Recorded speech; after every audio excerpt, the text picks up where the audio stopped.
झारखंड में आज विभाग का बंटवारा हो गया, तमाम लोगों को दे दिया गया। आरजेडी को वही विभाग मिला जो उनका हिसाब किताब था।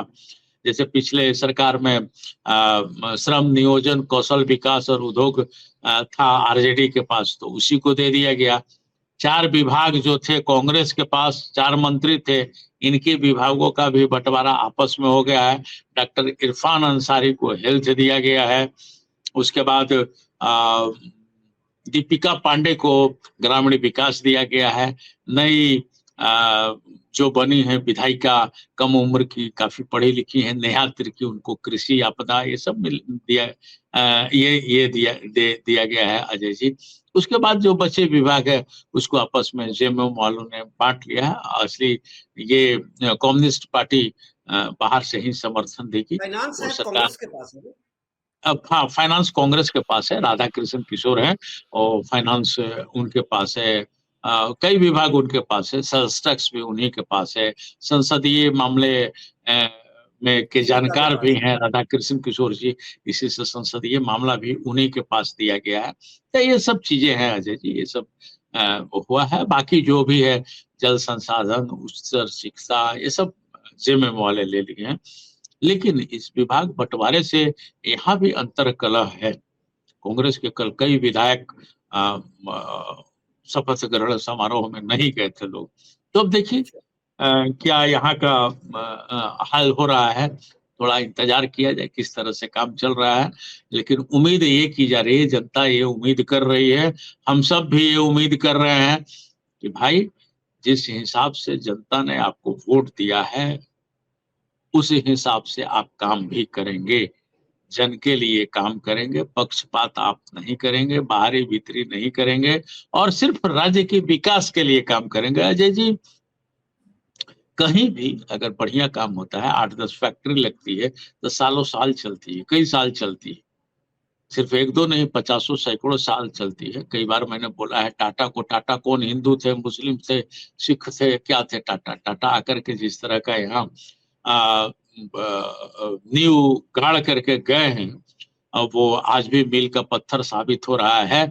और कई लाख लोग उसके ऊपर निर्भर हो गए हैं, हजार की बात नहीं कर रहे हैं, जैसे कई लाख लोग निर्भर हो गए हैं। और टाटा जमशेदपुर की स्थिति है कि 300 करोड़ रुपया सिर्फ बोनस देता है, जो सिर्फ टाटा नगर के एम्प्लॉय को देता है अजय जी। तो सब जगह भूखमरी हो सकती है, लेकिन टाटा जैसे जगह में पैसों का किल्लत नहीं हो सकता है, सब लोग कहता है। तो अब देखिए किस तरह से करते हैं, क्योंकि उद्योग मंत्रालय आरजेडी के पास है, वो लोग किस तरह से डेवलप करने में मदद करते हैं, डेवलप करवाते हैं, और किस काबिलियत से उसको एक नया झारखंड लोग बनाते हैं। क्योंकि अब सबकी नजरें झारखंड पर टिकी हुई है, जवान हो चुके झारखंड पर, क्योंकि अब मोटा मोटी अब समझिए कि 25वें साल में ये पांव रख चुका है, तब 25 साल के का बांका जवान हो गया है झारखंड। और ये उम्र ऐसा है जो कि एक माने इतिहास बनाने वाला उम्र होता है 25 साल। चाहे 25 साल का जुआ हो या 25 साल का झारखंड हो, तो इस जुआ झारखंड क्या इतिहास बनाता है ये देखने वाली होगी, क्योंकि इसका नेतृत्व भी जुआ के हाथ में ही है। हेमंत सोरेन की उम्र अभी 48-49 साल है, युवा ही है, युद्ध दिखते भी है। तो युवाओं के लिए जुआ प्रदेश ये क्या करता है, अब हमको थोड़ा दिन इंतजार करना पड़ेगा कि अपने बताए रास्ते पर ये कितना आगे चलते हैं। चलिए देखते तीसरा हैं। आपका सवाल था बिहार चुनाव लेकर के, जो आपने कहा था, तो इस पर तो कल हम लोगों ने बात कर ही ली थी अजय जी। जो आपने एम समीकरण की बात की थी, तो उस पर विस्तृत जानकारी हमने दे दिया था। लेकिन जो नीतीश कुमार जो चाल चल रहे हैं, उससे ये लगता है कि भाजपा अभी चुप है, और भाजपा क्या गुल खिलाएगी, किस तरह का बातों को परोसेगी, वो समय बताएगा अजय जी। लेकिन ये इतना तय है कि नीतीश और चिराग की जो जोड़ी धीरे धीरे बन रही है, उसे भारतीय जनता पार्टी कुछ कमजोर दिखलाई जरूर दे रही है। अब वो किस रणनीति के तहत आगे बढ़ेगी, ये थोड़ा दिन बाद ही पता चल पाएगा, क्योंकि जनवरी में अब ये अपना रथ यात्रा निकालेंगे। अब ये इस रथ से कितने लोग प्रभावित होते हैं और फिर नीतीश की क्या नई घोषणा होती है, उस घोषणा को भारतीय जनता पार्टी कितना समर्थन करती है, ये सब मामले सामने आएंगे, उसको देखना होगा। जैसे आपके तीनों सवाल आगे बताएं। अब ये हाँ, ये देखना है कि महायुति जो महाराष्ट्र में 132 लेकर भारतीय जनता पार्टी, और उसने अपने दोनों घटकों को 57 और 41 पे रोक दिया मतलब कि उनको उनसे ज्यादा नहीं मिला। आज की तारीख में अगर ये दो घटक निकल भी जाते हैं तो भारतीय जनता पार्टी के लिए बहुत मुश्किल नहीं होगा। पर केंद्र का इशू नहीं है वहां, जैसे कि बिहार में है नीतीश जी के साथ। अगर नीतीश को छोड़ते हैं तो केंद्र में भटकाव हो जाएगा, अगर टीडीपी भी उनका साथ छोड़ देता है, क्योंकि इशू बहुत ऐसे हैं ना जो माइनॉरिटी को लेके, वक्फ को लेके, या फिर मुस्लिम के लेकर टीडीपी और नीतीश शायद उस पर भटक जाए, बीजेपी के बहुत साथ ना रहे। महाराष्ट्र में वो इशू नहीं था। पर अगेन आप वापस आते हैं, क्योंकि साल भर का चुनाव, साल भर के अंदर बिहार में चुनाव होना है, और उस स्थिति में क्या भारतीय जनता पार्टी का खेल शुरू तो हो ही चुका होगा, क्योंकि भारतीय जनता पार्टी को लत लग चुकी है। महाराष्ट्र के बाद भले ही लोकसभा में वो सीट ना मिले हों जितना उसने सोचा था, पर महाराष्ट्र में अनप्रेसिडेंटेड विक्ट्री के बाद शायद वो बिहार में भी यही खेल शुरू करे। क्या देखिए नीतीश अजय जी, क्या है जी कि महाराष्ट्र में जो बातें छन करके आई कि कई लाख करोड़ का प्रोजेक्ट वहाँ कोई बड़े व्यवसायी लिए थे, तो उनकी भी रुचि थी, इसलिए उसको वो पकड़ करके चल रहे थे। ठीक है, महाराष्ट्र की बात जो है, और वहाँ जिस ढंग से चुनाव हुआ, जिस ढंग से प्रचार हुआ और सर्वविदित हुआ, मुख्यमंत्री को चुनने में कितने दिन इन लोगों ने लगा दिया, ये भी सबने देखा। बिहार और महाराष्ट्र में अलग का चीज है।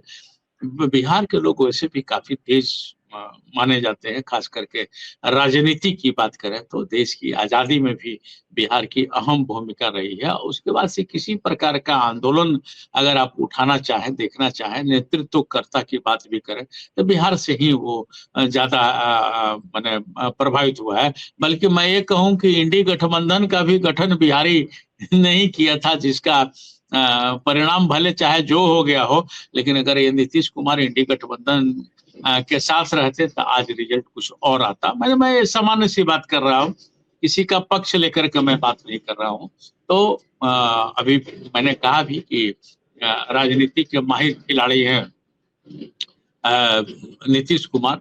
पहले भी आप देखिएगा तो रामविलास पासवान सूंघ के जान जाते थे कि राजनीति किस करवट बैठेगी, और उस दल में जाकर के घुस जाते थे पहले ही, और जब तक रहे सत्ता शासन के करीब रहे, और लगभग उसी राह पर उनके पुत्र चिराग पासवान भी चल रहे हैं। तो चिराग पासवान और नीतीश कुमार की जातीय संगठन को भी देखेंगे तो ये मजबूत हो जा रहा है, और चिराग पासवान के समर्थक या वो जिस जाति से बिलोंग करते हैं वो लोग भी सत्ता शासन बदलने का मादा रखते हैं। तो अगर ये दोनों मिल जाते हैं, मिलने से निसंदेह भारतीय जनता पार्टी पर दबाव बनेगा, और उधर तो आरजेडी किनारे कटी हुई है ही। जो वोट अगर आने का है, मिलने का है, अब भारतीय जनता पार्टी किस तरह से रखेगी, क्योंकि सनातन का गेम इनका पुराना हो गया, और सनातन वहां सक्सेस भी नहीं हो पाएगा, क्योंकि उसमें भी कई प्रकार के विपक्षी पार्टियों ने छेद खोज लिया है। तो अब इनकी यात्रा के बाद, नीतीश कुमार की यात्रा के बाद इस विषय पर फरवरी मार्च ये करेंगे, कम से कम 15 दिन की इनकी यात्रा होगी। अभी सवाल उठाए हैं, तेजस्वी ने कहा है कि 225 करोड़ की यात्रा एक ऐसी यात्रा होती है। तो इस यात्रा ये करेंगे भी, या यात्रा ब्रेक हो जाएगा, ये यात्रा के बाद ही कुछ बात होगा। क्योंकि नीतीश कुमार की यात्रा का विवरण मैंने शुरू से दिया है, 2009 से 2005 से, मैंने जब जब गए हैं एक नई यात्रा पर उसमें कुछ न कुछ ठोस कदम उठाए हैं, जिसका रिजल्ट भी उनको मिला है। चाहे दारूबंदी का बात हो, चाहे महिलाओं के आरक्षण की बात हो, चाहे महिला को साइकिल देने की बात हो, सब पर कुछ न कुछ उनका ठोस रिजल्ट आया है, और उन्होंने उसको अपने पक्ष में वोट के प्रति तब्दीली भी करवाई है, मतलब अपने पक्ष में वोट भी करवा लिया है। तो अब हम इंतजार करें उनके यात्रा का। अजय जी, चलिए, अच्छा लगा संजय जी आपसे बात करके, और हमारे दर्शकों को आपने जो 4 बड़े मुद्दे थे जो मैंने आपके सामने उठाए, एक तो 50,000 रुपए राज्यसभा, दूसरा झारखंड, तीसरा बिहार, और सबसे इंपॉर्टेंट कि पॉलिटिशियंस रिटायर क्यों नहीं करते। इस पे हम फिर आपके पास आएंगे। धन्यवाद, बहुत अच्छा लगा आपसे बात करके। और आप हमसे जुड़े रहने के लिए सब्सक्राइब करें YouTube पर, फॉलो करें Twitter पर और लाइक करें Facebook पर। और ज्यादा जानकारी के लिए आपको टाइप करना होगा सिर्फ न्यूज नशा।